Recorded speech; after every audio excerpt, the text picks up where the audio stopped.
pleasure in declaring Mr. Luis Ernesto Carles Rudy, Minister of Labour and Professional Development of Panama, President of the 106th session of the International Labour Conference. I offer him my warmest congratulations and invite him to come up to the podium to take the chair. Es un honor para el Gobierno de Panamá haber sido elegido presidente de esta 106 Conferencia Internacional del Trabajo y para mí un orgullo representarlo.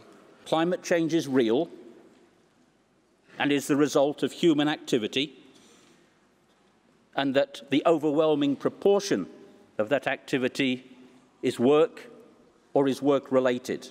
The idea, long prevalent, deeply rooted, that a choice had to be made between job creation, growth and development on the one hand, and protection of the planet on the other. Ladies and gentlemen, that is now seen as a false choice. It has given way to a strong tripartite consensus in this organisation that the pursuit of decent work opportunities for all and of environmental sustainability can and must advance hand in hand. That is the logic of the UN's 2030 Sustainable Development Agenda. That is the meaning of just transition as contained in the 2015 Paris Climate Change Agreement. And it's a key challenge for the ILO and for its tripartite constituents as the ILO approaches its centenary. Yes, there will be major disruption.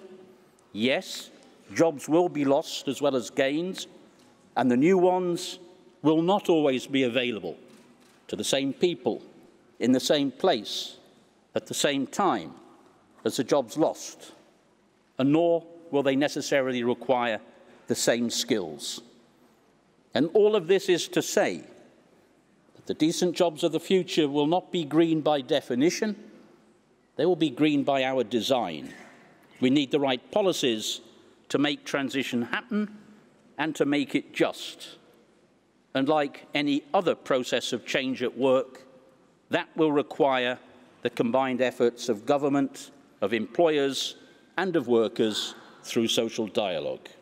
At a time when tension and conflict is on the rise around the world, when inequalities have become intolerable, when denial of social justice is so widespread, when basic principles of international cooperation are being called into question, and the practice of multilateralism is coming under strain, we can call upon the example of the history of our own organisation to lift us to meet our responsibilities.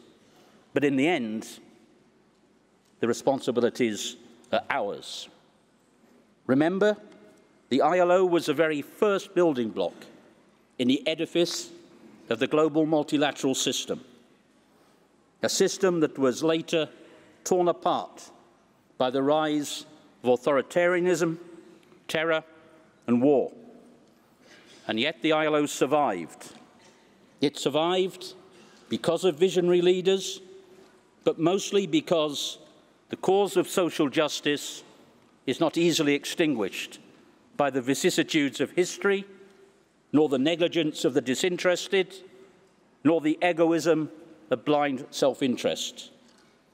It survived because by working together, governments, employers, and workers produce something stronger, something more enduring than any of them can do on their own.